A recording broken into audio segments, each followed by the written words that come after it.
Kau bawa apa itu? Tanya Ki Rangkut. Gendon tersenyum. Ia pun masukkan beberapa peralatannya di dalam ikat pinggangnya yang lebar. Peralatan untuk membuka pintu kamar Sunan Prawoto sudah saya persiapkan, Ki, kata Gendon. Rangkut tidak berkata apapun. Ia kemudian berjalan menuju pesanggrahan Prawoto yang sudah tidak begitu jauh lagi. Diikuti oleh kedua orang prajurit Sandi Jipang. Kita berhenti di sini. Kita tunggu sampai hari menjadi gelap, kata Rangkut.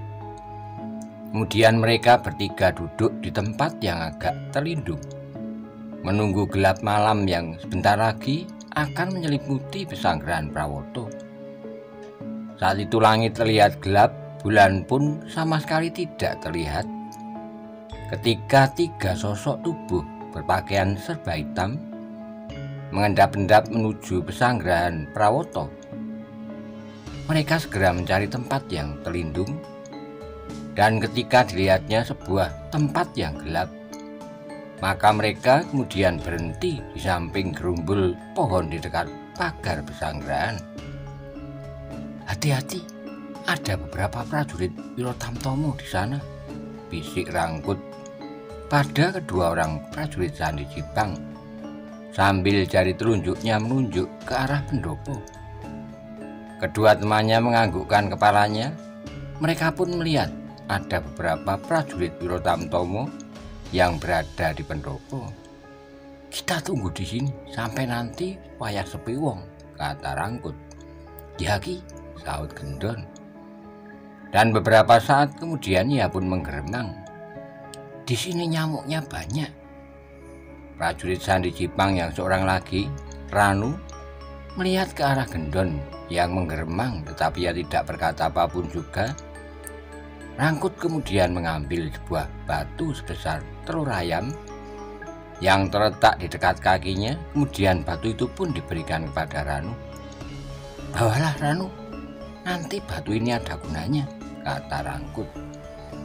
Tanpa berkata apapun, Ranu menerima batu itu, tapi kembali pandangannya tertuju ke arah para prajurit Wirotamtomo yang berada di pendopo. Rangkut menajamkan pandangan matanya. Di pendopo dilihatnya 4 orang prajurit Wirotamtomo yang sedang berjaga. Gendon dan Ranu juga melihat ke arah pendopo. Perhatiannya tertuju pada para prajurit Wirotamtomo yang menjaga pesanggrahan Prawoto. Yang berjaga ada 4 orang prajurit, Ki, kata Gendon. Terlalu sedikit. Hanya ada 4 orang prajurit Wirotamtomo yang berjaga di sini.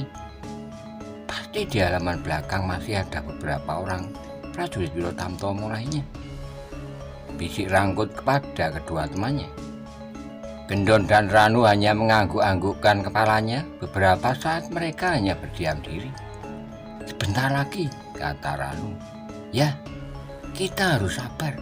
Kita tunggu nanti sampai prajurit Wirotamtomo itu nganglang, kata Rangkut. Dan kedua orang temannya pun terdiam. Rangkut masih mandang tajam ke arah pendopo. 4 orang prajurit Wirotamtomo masih duduk di pendopo. Dan ketika Rangkut menyentuh hulu keris pusaka Kiai Setan Kober yang terselip di lambungnya, maka keberaniannya menjadi bertambah berlipat ganda. Bukan salahku kalau 4 orang prajurit Wirotamtomo itu harus mati terkena keris Kiai Setan Kober, kata Rangkut dalam hati. Aku harus mampu menggores tubuh Sunan Prawoto dengan keris Kiai Setan Kober, kata Rangkut dalam hati. Lalu ia pun berkata perlahan-lahan, Gendon, kita nanti akan masuk dan membuka pintu kamar yang paling besar itu. Itu adalah kamar Sunan Prawoto. Ya Ki, jawab Gendon. Itu tugasmu, membuka pintu, bisik Rangkut. Ya Ki, jawab Gendon perlahan. Berapa saat kemudian Rangkut pun melihat ke arah sekelilingnya yang gelap. Hanya di pendopo terlihat beberapa berkas nyala api minyak yang kecil. Tidak cukup untuk menerangi halaman sekitarnya. Sekarang sudah masuk wayah sepi wong. kita bersiap untuk masuk. Kita tunggu sampai prajurit Wirotamtomo berangkat nganglang, kata Rangkut. Ranu, kalau aku sudah berada di samping pendopo, kau lempar batu itu ke arah gerbang, kata Rangkut. Baik Ki, jawab Ranu. Kau tahu maksudku menyuruh kau melempar batu ke arah Regol, Ranu? Tanya Rangkut. Ya Ki, saya tahu, kata Ranu. Sementara itu di dalam salah satu kamar di Pesanggerahan Prawoto, Sultan Demak bersama Kanjeng Prameswari yang dulu disebut sebagai Ratu Prawoto masih belum tidur. Mereka masih berkumpul dengan anaknya yang laki-laki, Pangeran Pangiri, yang telah berusia hampir 5 warso. Mereka bertiga bermain-main di atas dipan berukir, sedangkan tidak jauh dari tempat Sunan Prawoto tersimpan keris pusakanya Kiai Bedok yang disimpan di belawong yang menempel di dinding. Sunan Prawoto dan Kanjeng Prameswari serta Pangeran Pangiri yang belum merasa mengantuk masih berguru. Mereka tidak menyadari kalau di luar pagar pesanggerahan 3 orang Jipang sedang berusaha untuk dapat masuk ke dalam kamar di Pesanggerahan Prawoto. Saat itu di luar pagar, Rangkut masih sabar, masih menunggu datangnya kesempatan untuk bisa masuk ke dalam ruang dalam pesanggerahan. Rangkut kemudian mengambil 2 lembar kain berwarna hitam yang berukuran 4 jengkal. Lalu bersama Gendon, kain itu dipakai untuk menutupi wajah mereka. Ketika Rangkut melihat 2 orang prajurit Wirotamtomo yang di pendopo telah berdiri, maka ia pun kemudian bersiap untuk masuk ke dalam pesanggerahan.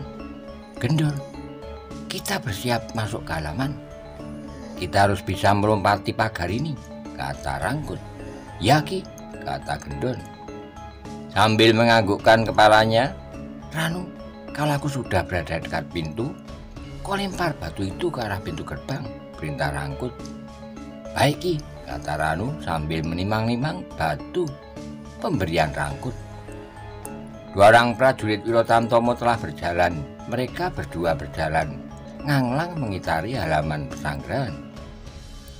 2 orang prajurit Demak yang nganglang itu telah lewat di depan Rangkut, dan mereka berdua terus berjalan menuju halaman belakang. Rangkut bergerak cepat, ia pun segera melompati pagar bersama Gendon, dan saat kemudian mereka berdua telah berdiri di kegelapan dekat pendopo. Pakaian keduanya yang berwarna hitam sangat membantu gerak-gerik mereka, sehingga tidak terlihat di dalam gelapnya malam.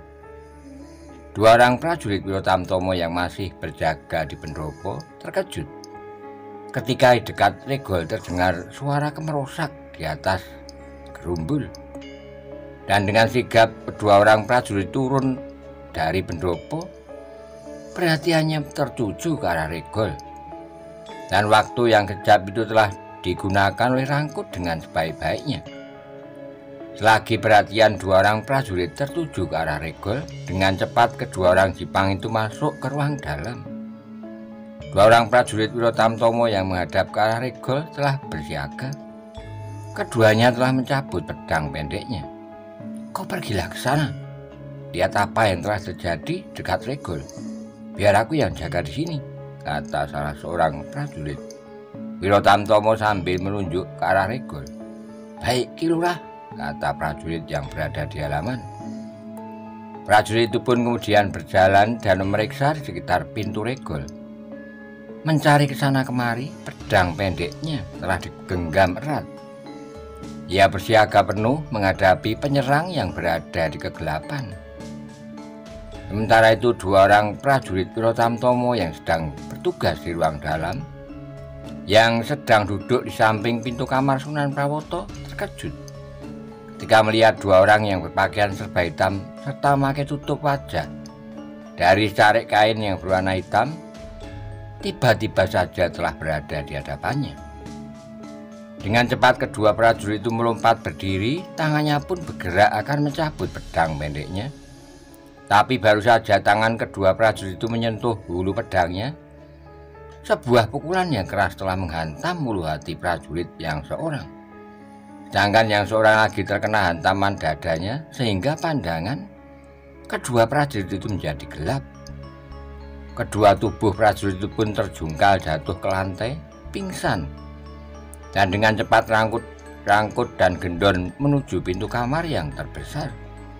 Kamar Sunan Prawoto. Cepat Gendon, buka pintunya sebelum para prajurit Wirotamtomo yang lain datang kemari, kata Rangkut. Dan saat itu di dalam kamar, Sunan Prawoto yang matanya hampir buta masih bermain dengan anaknya. Tetapi pendengaran Sunan Prawoto adalah pendengaran yang baik, bahkan sangat baik. Telinganya telah menangkap suara benda berat yang jatuh tepat di depan pintu kamarnya. Lalu disusul beberapa kali terdengar suara-suara aneh dari arah pintu kamarnya. Pintu yang tertutup dan telah dipasang palang pintu dari dalam seperti sedang bergesekan dengan sebuah benda keras. Dengan cepat diraihnya keris pusakanya Kyai Bedok yang terselip di belawong yang menempel di dinding dekat dipan berukirnya. Desis Sunan Prawoto sambil menempelkan jari telunjuk ke bibirnya. Kanjeng Prameswari dan Pangeran Pangiri terdiam. Mereka berdua gemetar ketakutan mendengar suara-suara perlahan yang berasal dari arah pintu kamarnya. "Pangiri," bisik Sunan Prawoto pada anaknya. Pangeran Pangiri mandang ke arah ayahandanya dengan pandangan ketakutan. "Pangiri, kau sembunyi dulu di bawah dipan, cepat," kata Sunan Prawoto. Dengan cepat Prameswari menurunkan Pangeran Pangiri supaya bersembunyi di kolong tempat tidur. Pangeran Pangiri, satu-satunya anak laki-laki Sultan Demak yang belum berusia 5 warso, merangkak masuk ke kolong dipan. Lalu anak kecil yang ketakutan itu berdiam diri di sana di depan pintu. Gendon berusaha membuka pintu yang sudah dipasang sebatang kayu sebagai palang pintu. Lalu ia mengeluarkan 2 buah peralatan yang sebuah diberikannya kepada Rangkut. Dari sela-sela kedua daun pintu yang sempit, Gendon memasukkan besi pipih berkait. Setelah kait itu menancap pada palang pintu, maka dengan sekuat tenaga, kayu itu diangkat ke atas. Palang pintu itu bisa terangkat ke atas.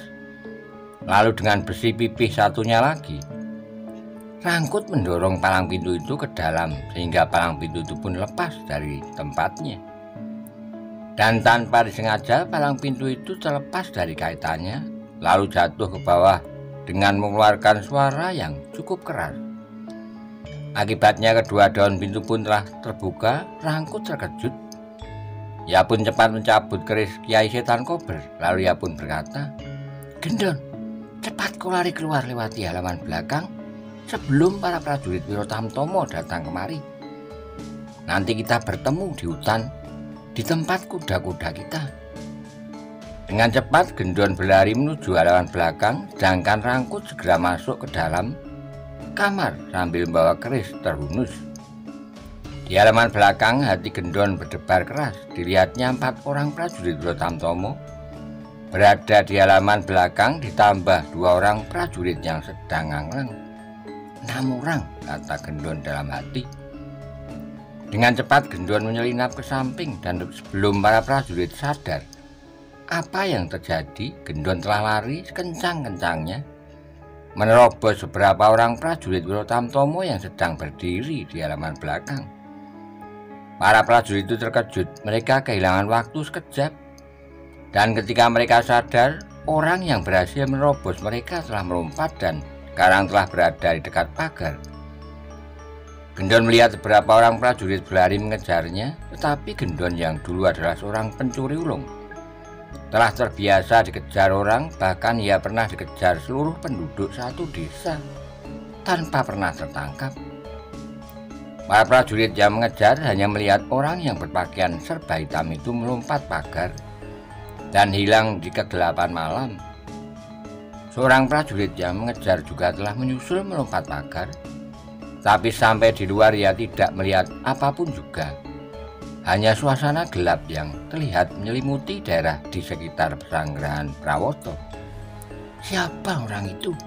"Pencuri," kata prajurit itu. Kemudian ia pun berjalan memutar pintu belakang, kembali menemui prajurit lainnya yang berada di halaman belakang.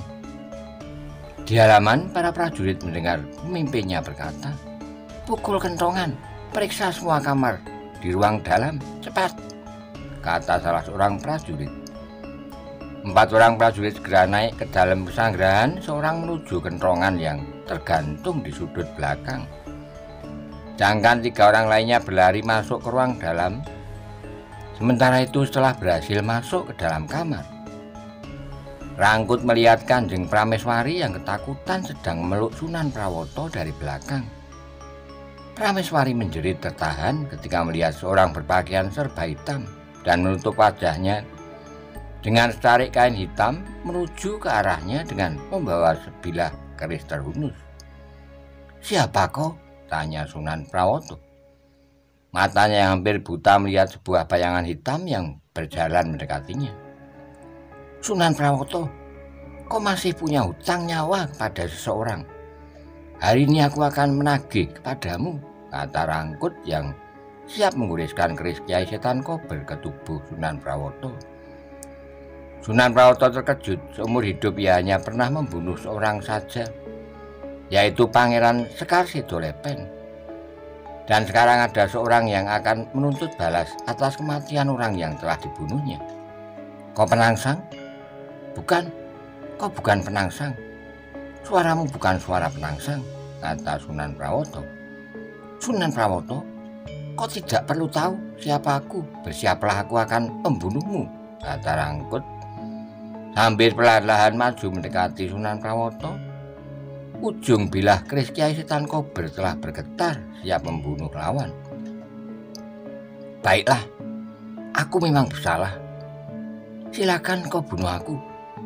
Tapi aku mohon, hanya aku saja yang kau bunuh. Kau jangan bunuh keluargaku yang lain," kata Sunan Prawoto yang tangannya masih megang keris Kiai Betrok yang belum dicabut dari rangkonya. Rangkut melangkah setapak maju mendekati Sunan Prawoto yang sedang dipeluk oleh Kanjeng Prameswari dari belakang. Tapi Rangkut terkejut ketika tiba-tiba ia mendengar suara kentongan tanda bahaya di pesanggrahan yang dipukul dengan irama cepat tanpa henti, titir. Mendengar suara titir yang keras sesaat, Rangkut menjadi gugup. Ia harus bergerak cepat. Kalau terlambat, maka ia bisa tertangkap oleh para prajurit Wirotamtomo Demak yang akan segera berdatangan ke ruang dalam. Dengan sekali lompat, Rangkut telah berada di depan Sunan Prawoto. Tangannya yang memegang keris Kiai Setan Kober dengan sekuat tenaga ditusukkan ke perut Sunan Prawoto hingga tembus ke belakang. Sedangkan saat itu di belakang Sunan Prawoto terdapat Kanjeng Prameswari yang sedang memeluk suaminya. Ternyata keris itu masih menggores tubuh Kanjeng Prameswari. Tapi goresan itu adalah goresan dari keris Kiai Setan Kober. Kanjeng Prameswari pun menjerit dan itu membuat Sunan Prawoto menjadi marah karena istrinya juga terkena senjata milik orang yang masuk ke kamarnya. Semuanya terjadi dalam waktu yang sangat cepat. Rangkut yang khawatir dengan adanya suara titir dan telah menusuk tubuh Sunan Prawoto segera melompat mundur. Kemudian ia pun berlari menuju ke arah pintu. Sunan Prawoto yang marah karena Kanjeng Prameswari juga terkena keris orang itu, dengan cepat mencabut keris Kiai Betrok, lalu dengan sisa-sisa tenaganya yang terakhir, keris itu kemudian dilemparkan ke arah bayangan hitam yang hampir mencapai pintu. Tanpa disangka oleh Rangkut, dari arah belakang keris Kiai Betrok yang dilempar dengan tenaga terakhir Sunan Prawoto meluncur berputar-putar menuju ke tubuhnya. Rangkut yang sedang berlari akan keluar dari pintu telah terhenti ketika ia melihat di luar kamar ada beberapa orang prajurit Wirotamtomo berlari menuju kamar Sunan Prawoto. Maka Rangkut pun telah bertekad akan membunuh semua prajurit yang menghalanginya. Rangkut yang bersiap akan melompat menerjang para prajurit Wirotamtomo dengan menggunakan keris Kiai Setan Kober. Terkejut ketika kakinya terasa seperti digigit ular weling. Akibatnya saat kemudian salah satu kakinya telah lumpuh masih dilihatnya. Beberapa orang prajurit Wirotamtomo masuk ke kamar. Setelah itu, Rangkut pun merasa kehilangan semua tenaganya, sehingga tubuhnya pun terjatuh ke lantai.